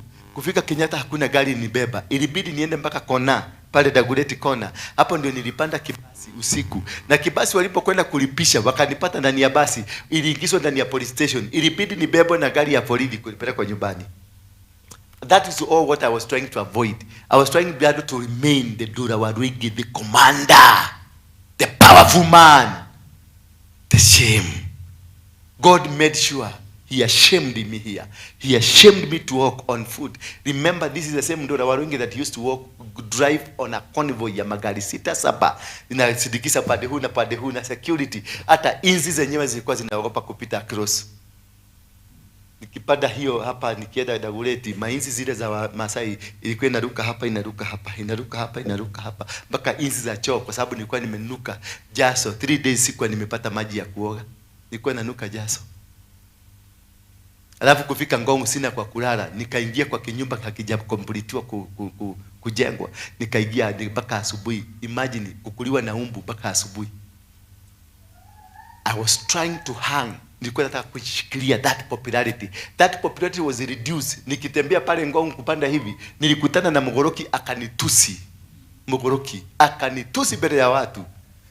Watu wote wakakuja kuangalia, no shiraru muone etabo Kenywa, no shiraru muone Kenywa. Akakuja kuniangalia, wakakuta ni mimi. Wakasema ni arumo. Ni maundu maria nekado. Iyo gatare koma ya mundu.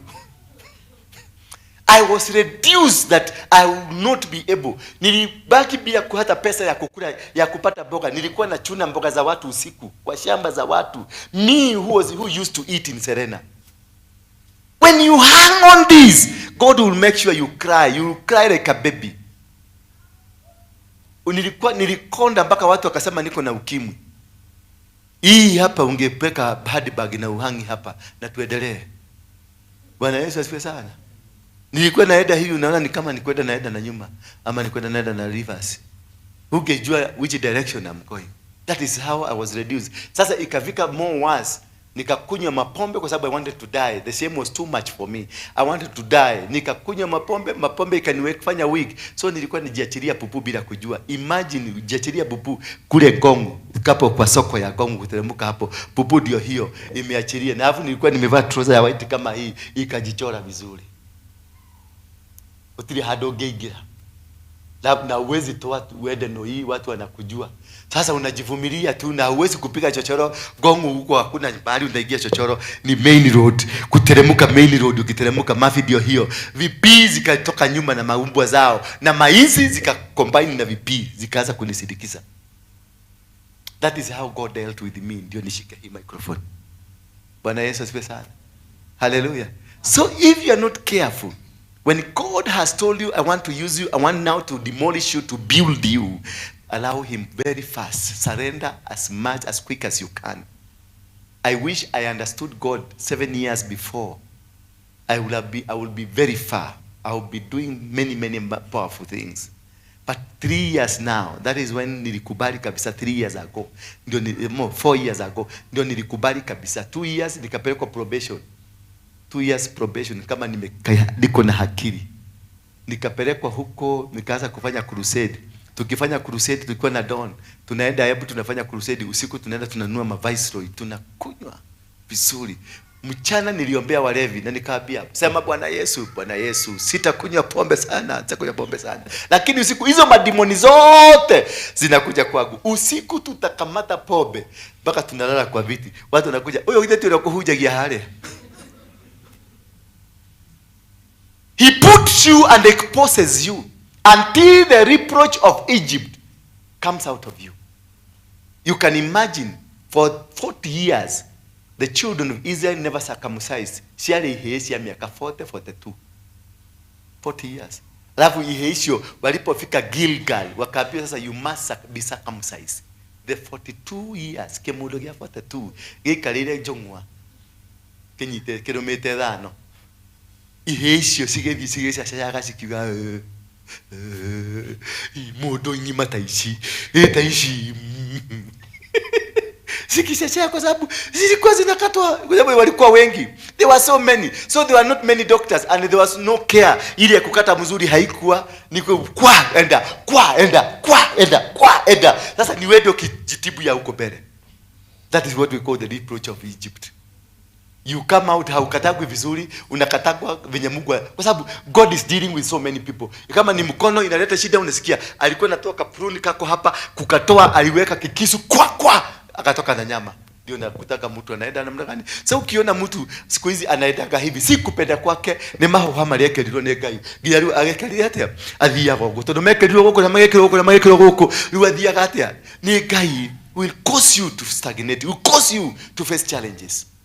And many of you are suffering because of that. Many of you, their jobs have gone. Many of you, their marriages have gone. Many of you, many things have gone. Kale kakazi ulikuwa na dinga nako kalienda. Baka utokage kwa nyumba na kaka tu kwa nyumba. Alafu mwisho wa mwezi nyumba inakuja inawekwa kufuri when the neighborhood wote wako area. Na sasa hiyo ulikuwa unawasha nguo ama ulikuwa umeenda kwa neighbor kuomba kitu kachubi. Ukirudi unasikia kiateka ameweka kufuri mlango. Na watu wote wako kwa plot mzima wako wanakuona venye nyumba imevugwa. Now they are waiting, looking at you to see the reaction. That is how when God deals with you, he exposes you and he makes you look irrelevant by your own self and by everything that is around you. Bwana Yesu asifiwe sana. So ukiona mtu ameshika microphone, mpe tu heshima kake. Kuna mahali amepitishiwa. Kuna mahali amepitishiwa. Mtu akikupatia tu nafasi kidogo mshare na platform kama hii, just muheshimu tu. Kuna mahali haya hadwagere ilio. Ona agethe kago nikicheka hapa, kuna mahali nimepitishiwa. Najua uchungu huo. Na najua the pain of being that stubborn man. Bwana Yesu asifiwe sana. So support, if you have been sent here to come and support this ministry, support it. Wachana na ujinga mingi, wachana na ufala, wachana na mambo yani kunusanusa ama kujifanya tu wewe ati ni wewe maana hapa. Hakuna mtu wa maana kwa hii kanisa. Hakuna, we are all equal. Even myself I'm equal. It's only that I've been given a responsibility here. Ni kuwahubiria tu. That is all. Si I'm a human like you. Si nimevaa nguo kama nini? Kama ningekuwa special, si ningekuwa nimevaa kitu kingine, si nguo. Jikirete ule wekerete. Si nani nimevaa white na umevaa white. Yes.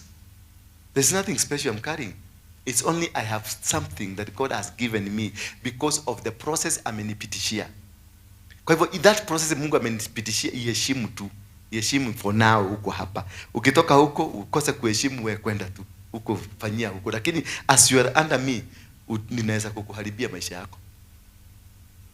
Bwana Yesu, na sikupenda na sitasema yani tu Mungu atanitetea, atakumbuka venye hata yeye amenishughulikia, na wewe akuruhusie kama mshughuliko kadogo uface, uone, usikie venye mshughuliko inaendaga. Oh yes, tuko namba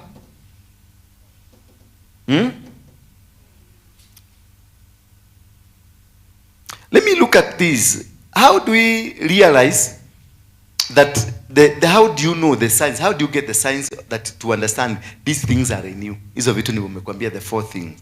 Those four spirits, because those are the only four spirits that will make you not get into your restoration. How do you know? What kind of signs that you know? The signs that are demonic are fighting, to know that these demonic powers are fighting you, or whatever that is around you is fighting you. They do. How do you know that they are in you? You will know through your life. You know through the region you are. You know through the family that you are. Kuelewa kuna madhabahu aina hiyo. Utajua through your family and through your region, the region that you come from, and you also know through the life, maisha yako. Kwenye maisha yako, you see there are several patterns that are operating in your life. There are things that occur in particular seasons. There are things that come to you because you come from Murang'a. Unakuta kuna tu demon to Murang'a umekuja. Ukikutana watu wa Murang'a utaonaga kuna the way they behave. Si unaonanga na karoho kengine ka umaskini wanakuanga, they come together. Yani unakuta mtu wa Murang'a kama sasa mtu wa Maragwa akikuja afungue biashara hapa, the next 3 days utakuta watu wa Maragwa kama 8 wanavurutanaga. Ukikuta ni mtu akataga ameweka biashara hapa, utakuta after 5 weeks hivi utakuta watu wakataga wamepanga laini hapo wanafanya kazi, na they all act as a team. Unaona kama vile ants zinafanyanga kazi, ama dhura kudhigiriri venye zinabebaga kama mzigo. Watu wa Murang'a wanapenda sana hiyo. Kama kumetokea mazishi, unaona wote wanasupport, utakuta wanapenda kwenda mazishi. Kama kuna doa, harusi, wanapenda kama, yani they have a unity of purpose. They are united because of the region where they come from, the poverty. Zile walitoa huko kwa milima. Unajua ukifaulu utoe Murang'a huko chini huko huko Atuli na huko kule kuna milima imekaa hivi, umulete umuhamishe umpeleke Nyandarua, hata ukifukuza huyo mama nakwambia wewe ya mohodhi, because ana imagine ile milima atarudi kupandaga, anasema hapa. Bwana Yesu asifiwe sana. Hallelujah. And that is the nature. Ukienda kwa watu wa Kiambu na wao they have a character, because mwanamke wa Kiambu katika maneno 20 atakwambia 10 ni ya uongo. Bwana Yesu asifiwe sana. Na wamama wa Nyeri, they will always want to dominate you.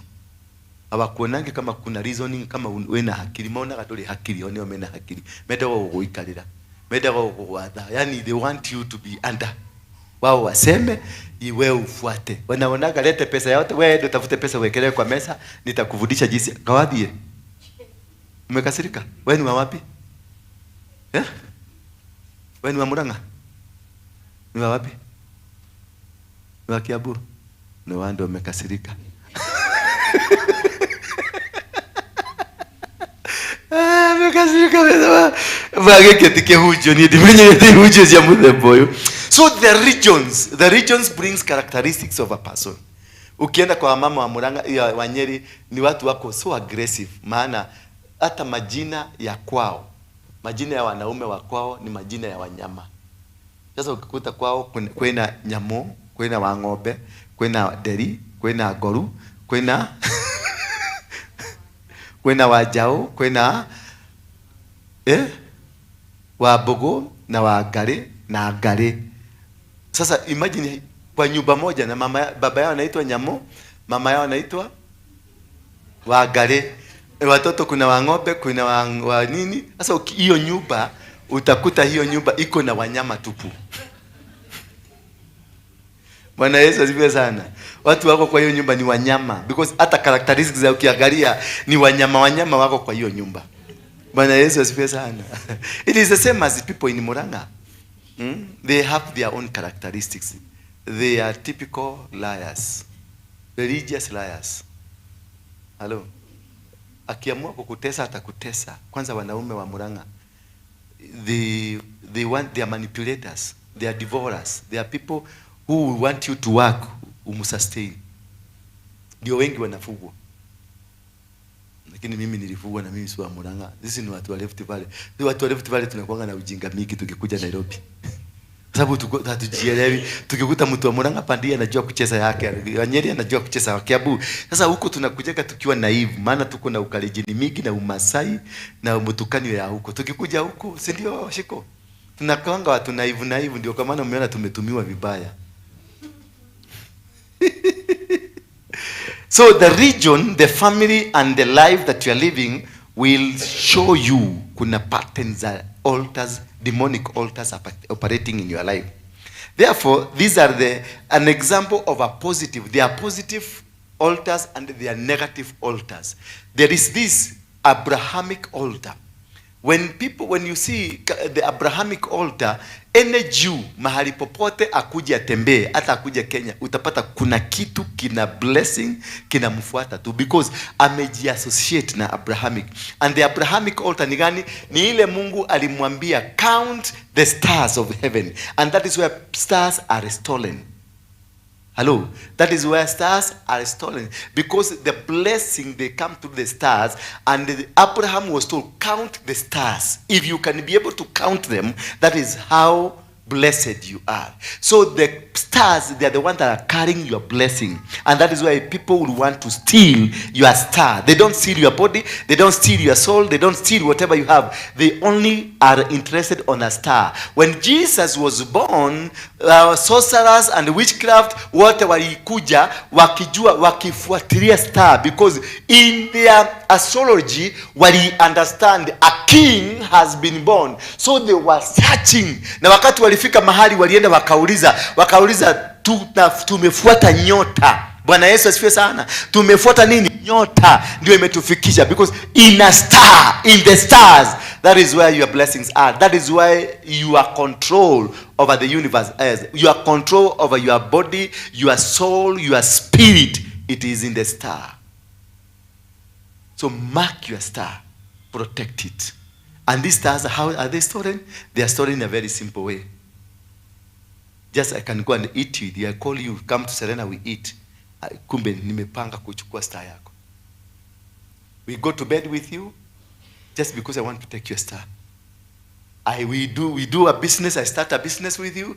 Kumbe kuna kitu ninataka kufungua. So before you do anything with somebody, pray over issue. That's why you pray over anything and everything you are doing. Kama ni ministry, jua huyo anakuja karibu na wewe ni nani. Kama ni marriage ama relationship, try as much as possible to know who is this. Kwa sababu kunao wanakujaga deliberately kuchota, because they have seen you got an anointing, wanataka tu kukuja. Ata make sure amefanya kitu muingiane ndio achote kidogo.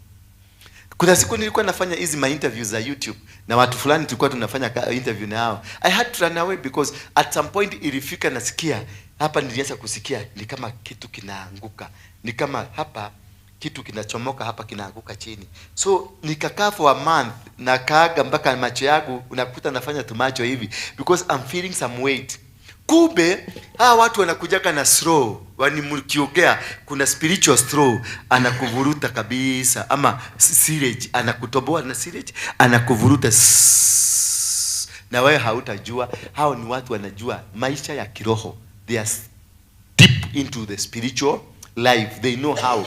Atakuja tu tumekaa na wewe hapa na kuja na kugusagusa, kumbe ni kuvuruta na furuta. At the end of the day ukitoka hapa you are empty. Mtu alikufungia, unasikia nyota yako aliichukua na akaifunga, hata uende utazunguka dunia mzima, utaingia makanisa dunia mzima, until you only come to know where ulirogewa. Ukutane na mtu wa Mungu mwenye ako na uwezo wa kujua where ulifungiwa. Utakuta unafikirianga ni anti wenu ule mchawi, unafikirianga ni cousin yenu ule mchawi, kumbe ni brother yako ambayo mnapendana na unasemanga yule brother tunasikiliza daka na yeye ni huyu. Kumbe ni baba yako alikuelewa na akajua you got star. Kumbe ni mama yako alikuelewa na ukajua una star. Huyo unasemanga I love mtu anacheza na mama yangu. Kumbe mama yako yeye ndiye anakuliaga kwa mfuko kama jugu karaga. Nilisikia na watu wanakulia kwa mfuko kama jugu karaga. Bwana Yesu asifiwe sana. So it is very important for you to understand the people around you, the people you are walking around that are with you, the people you are working with. You need to understand and know them. Understand what kind of a people are they. Kwa sababu kuna watu wamekuja purposely to steal what you are carrying. And by the time utakuja kujua, they are your friends, they are working and using it. Kuna mapastors watakuja wanajua you have anointing, they will just pick it, wataitoa kwako na watakumaintain tu hapa ukaage hapa. Wao wakifanya mamiracle wakifanya, lakini wewe ndio unafanya, si wao wanafanya, but the benefit inaenda kwao. Bwana Yesu asifiwe sana. So that is very important for you to understand. It's very important for you to know. Your husband anaweza kujua you are very strong, you have a character that you need, na atakuwa atakutumia until you die. Wewe unafikiriaga anakunyanyasa, anakuweka under the carpet. Wewe tu kuogea kwako ni ukipika chakula, ukiekelea chakula kwa meza, lakini ile glory ako nao yote ni yako. Your wife can do the same to you. Your brother, your cousins, they can all do this to you, and you will face it. Kuna watu wamekaa na wanaume kwa nyumba, but they are being destroyed. Those are positive altars, the Abrahamic altar, and also the altar of salvation. They only have the altar of salvation with you. This is so powerful. The altar of Jesus Christ. Wherever you go, Jesus does not need to be here. You need just to say in the name of Jesus and things will work. Those are the positive altars. Now again, we have negative altars. Those I'm going to go very fast because of time. The negative altars are the addictions and the mysterious diseases and infirmities. Mysterious diseases, those are addictions, but as I put in brackets, mysterious diseases and infirmities. They are diseases that are family diseases. Unakuta one disease has destroyed the entire family. Inaweza kuwa ni diabetes, inaweza kuwa ni pressure, inaweza kuwa ni cancer. This thing is moving from one person to another person in the family. Or it cuts across a particular name. Kuna watu wale wanaitagwa wajiko, wote wako na cancer, wako na diabetes.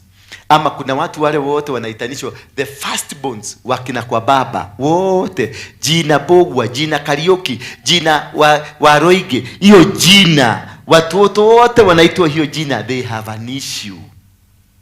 Bwana Yesu asifiwe sana. Ama unakuta all the second borns, wale wanaitwa kwa kina mami wote, kwa wale ambao tunaitanisha majina kulingana na familia. All those unakuta wale wameitwa kwa mami mawajiko moja, unakuta wako na problem, wako na challenge.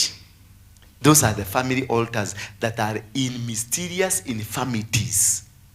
They have diseases, they have common problems that emanate surround them. And therefore this causes a lot of stagnation. And this is what makes you understand there is an altar.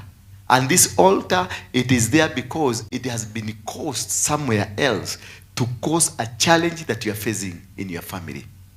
Bwana asifiwe sana. Number 2, all kind of sexual perversions powered by altars. All are powered by altars. Sexual perversions. All kind of sexual perversions. Even in oral sex, even in actual sex, whatever kind of sex that you do, it is propelled and moved by an altar. You will find in your family there is a sexual altar that operates in a particular name in your family. Utakuta kama ni Waroinge, utakuta Waroinge ni mtu ambaye anapenda wanawake sana. Ukifuata Waroinge zote utakuta wanapenda wanawake. Utakuta Wajiko, ukifuata Wajiko sana, watu katika familia yenu ni washerati karibu wote, because they are controlled by altars, that sexual perversions. Bwana Yesu asifiwe sana. Na unakuta ukijaribu kujitoa kwa hiyo usherati unashindwa. It is an altar. But when you can be able kukataa, unasema kutoka leo I will not be doing this, na usikie umeweza na umeweza, there is no altar. But when it is so difficult, umejaribu, leo unaapa in the mighty name of Jesus Christ, ni madigajokera kai digajokera, paka unakuja hapo unatoa sacrifice digajokera, lakini ukishuka kutoka hapo chini, kanakuja. Nikasibuka nani? Kayule msichana umekuwa ukitafuta all your time, anakupigia simu anakuambia, "The Nairobi, where are you? Can we have a cup of tea?" Unasikia gridi zote za mguu zimehehejeka. Unakibia, unasahau kuna dhabihu ulitoa. Unakibia ukienda huko, mara dhati mnaanza kuongea, mnamumunyana, mna nini. The following day unajikuta ulishafanya kitu. Sasa after kufanya kitu ndio unakumbuka ile sacrifice ulitoa. Tena narudia, unaanza kusema sasa, kai nie uko dige kariki nie ndare gachoba ateidia. Hiyo haina msaada ya mtu. Yaani mtu huwezi kujinasua, huwezi, ni ngumu sana until you run away from it. Bwana Yesu asifiwe sana. Until you do what? You run away from it. That is according to Paul. And number 3, depressions and mental health issues. When you find you have depressions and mental health issues, there is an altar in your family that manipulates your health and the depressions. Bwana Yesu asifiwe sana. If I look at you, I can see almost 90% of you are under the depression. Nikiwaangalia hivi, hilo yote ya mbele iko na depression hii. And mental health issues. Bwana Yesu asifiwe sana. If you have ever been into mental issue, depression, that is an altar. Na ukiona in your family you have 2, 3, 4, 5 people ambao wako na similar issue, your cousins, your what, there is an altar that is operating. And this altar more especially imetokana na spirit ya uganga in the family, spirit ya uchawi in the family, spirit ya Illuminati in the family. Hao ndio hiyo madhabahu ikiwa it suppresses you. When you are operating in such a kind of a spirit, you are suppressed, you are oppressed. Psychologically you are oppressed, physically you are oppressed, mentally you are also oppressed. Meaning the kind of challenges you face, they nakuanga ni fear challenges. You're fearing death, you're fearing accident, you're fearing death. Kwa sababu kuna kitu wanakurushianga ambayo unaona kwa accident, unaona kwa kitu, yani you see there is something and it's a reality.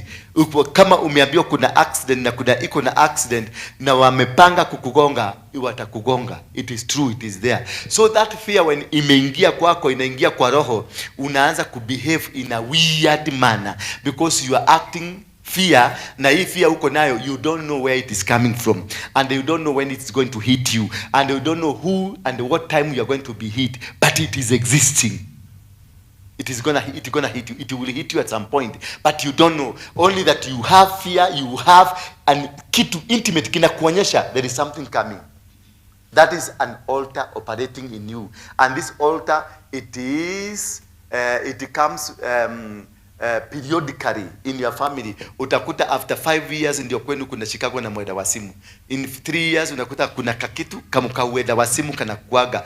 Na unakuta kuna miezi kama 3 inaambatanishwa. Hiyo miezi ndio mnapatanga accident ama ndio mnapatanga kashida fulani. Ni kwa sababu hiyo madhabahu inaitishanga damu that time. Sasa kama ukishikwa na hiyo madhabahu imekushike, hiyo ya altars kama hizo zikuwe pamoja na wewe, utakuwa kichaa, unakuwa na kichaa. Ukitaka kujua uko na hiyo madhabahu ya mental illness na depression, unakuanga na hasira ambazo hazina maana. Insi inaweza kukutamba hapa tu, ukosane na hao watu wote. Uweze kusema wamekuroga. This is a monitoring spirit. Si unaona ni ile acho? They are monitoring me now. Na ninaona ni yule jamaa kuna macho ine. Huyu is monitoring me. Na mimi nilisema tu, nilimshuku wakati nilimuona. Ubenye nimuona, unaona hata huyo mama huyo anakona ya black, nguo ya black. Hata huyo mama ukimwangalia msuri naona ni mchawi. Kumbe ni depression, ni mgoroki. So ukiwa na watu kama hao wapatie leadership, utakuta in the leadership utakuwa na vita 24/7. Because wakiona mtu amemwangalia kamistake akitokea kadogo ama atoke hapa aguzwe na kakitu kaguo kalaruke hivi kidogo, atasema sinaona ni wale wa mama. Unaona yule mama alikuwa pale hiyo. Ule mshosho huyo. Mugata Mungu amenionyesha. And they normally say Mungu amenionyesha. Na hakuna Mungu aliyekuwa anamonyesha ni kuguruka. Ni kama cia kwao cira mwareria geciria ni Ngai araria. ati ndiraigua migambo, ndiraigua na guku, ndiraigua makinjira, ndiraigua makiuga. Inakuwaga ni depression na ni shetani, migambo, ngomi, wale walikufa ndio wanakuzungumzia. Halo, tuko pamoja? Lakini leo naona kama mmestuka sana. Number 4, witchcraft and idol worship. Last but not least, idol worship, witchcraft and idol worship.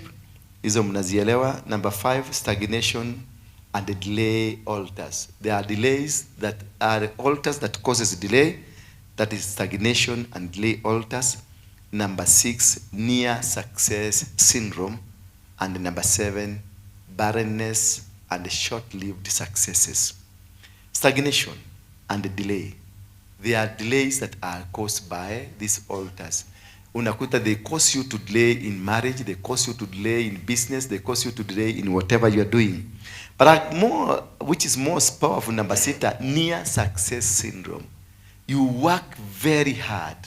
You work very hard, you push very hard, only to never eat a fruit of your work.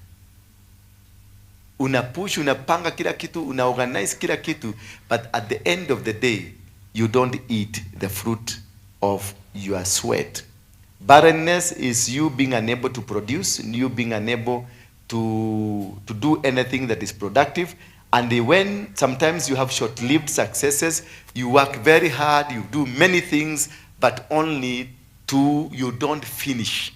Unaanzisha organization, unaanzisha company, but you don't finish. Those are what we call short-lived successes. May God help you for today. May God restore you. May God guide you. May God protect you in whatever you are doing, in Jesus' name. So tusimame tu tuombe. Just rise up. Tunaomba tu ukiwa hapo. It's just a prayer. A prayer to guide you through, to make you feel the blessings of heaven. Lift up your hands as you prepare your sacrifice, your offering that you give here. May God bless you tonight. Just open your heart to yourself. See what is this that has caused you to stagnate. See what has this spirit that is in you that has made you to face the challenges you are facing. Why are you not successful? Why are you not winning battles? Why are you not being able to achieve what is achievable? Others are achieving, but you are not achieving. Others, they are not so prayerful like you are, but they are making, things are just working, things are happening.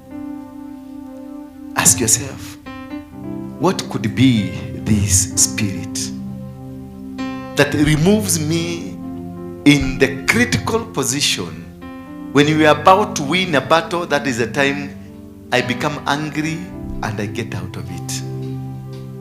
When we are about to finish the race, that is when somebody will come and provoke me and I will be annoyed and I will walk out of it. When I'm about to conquer, that is when now I become sick. I start seeing demons. I start running up and down. Not because somebody is scaring me, but I create an imagination of scarecrows. Close your eyes. Surrender yourself to God. Release yourself to Him. Let Him speak to you. Tell God, I am tired of this. I want to see my successes. I am tired of this. I don't want to ever see short-lived successes.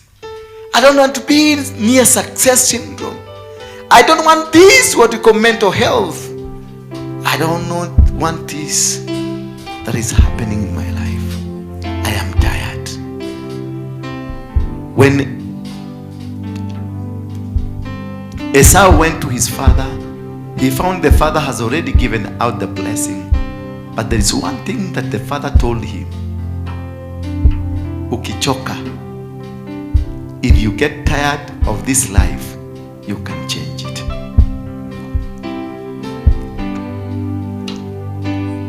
May God restore you. God, may you restore me. God, may you give me that power to win these battles, to conquer these battles, to achieve the unachievables, to be successful in whatever I endeavor. That this ministry to grow in bounds and bounds. That my life today to change. That my businesses today to grow. That my family to be successful. My children to win their battles. My spiritual sons, that they may be able to conquer every mountain. That you may be able to speak to them, speak through them, and make them win every single obstacle of their life. May the Spirit of God come upon you.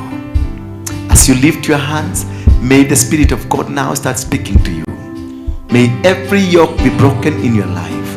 May every altar, negative altar, be broken in your life. It doesn't matter what it calls itself. It doesn't matter how strong it thinks it is. It doesn't matter how powerful it thinks it is. It doesn't matter how many years it has been there.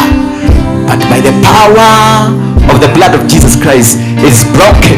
By the power of the blood of Jesus Christ, every infirmity is taken away from you. Every addiction is taken away from you. May the Spirit of God now stir up, stir you, push you to the levels of your successes, push you to where you are supposed to be, push you beyond the limitation of your family, push you beyond the powers and the forces of darkness in your family, push you beyond the witchcraft and the witches of your family, push you beyond the witches of your institution, that you may be able to conquer now and win every battle. That from today, may your eyes open, that it may see what others are not able to see. That the heart that God has given it may be able to open to feel the presence of God. That your spirit and soul, they had stolen. The stars they had stolen. Today, I command them back to you. I reconnect you with the destiny and destiny helpers in your life. That the wicked woman in your life, the wicked man in your life, the wicked people around you are destroyed in the mighty name of Jesus Christ. Let the Spirit, the fire of heaven, rise upon every mountain in your life. That by the Spirit of God, you conquer and you win every battle. That your enemy will come in one direction, but will be dispersed in 7 different directions. That they will not be able to see you. You shall conquer them. You shall smite them. You shall utterly destroy them. The Gilgashite, the Amorite, the Munite, all the 7 powerful nations that are going to be handed over to you, and you are going to smite them, destroy them in the mighty name of Jesus Christ. Let the power of God descend on you. Let the power of God be witness in you. Let the power of God, the Almighty God, the King of Kings, the King of Glory, He is in heaven watching over us. He is a blessing. He is a blessing.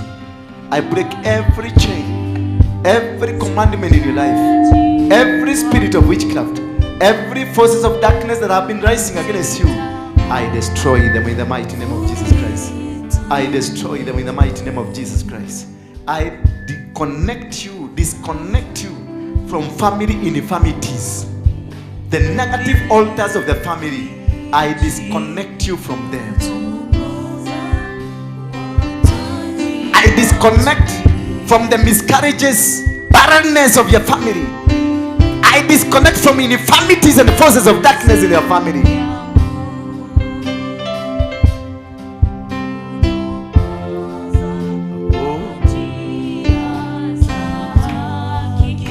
May the Spirit of God now take control over you. May the Spirit of God see you through. May the power, may the Spirit of God now. May every chain be broken. Chains of poverty, you are broken now. Chains of poverty, you are broken now.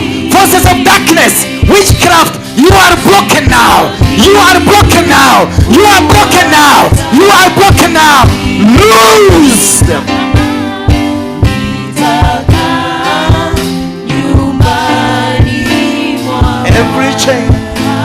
Every chain is broken. Every spirit of devouring spirit that maneuver against your life, no longer work now.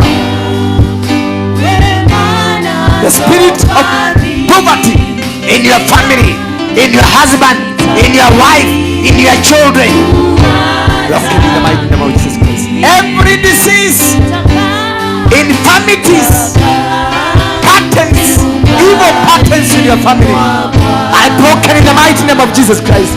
I disconnect you. I bring you them down. I bring them down in the mighty name of Jesus Christ.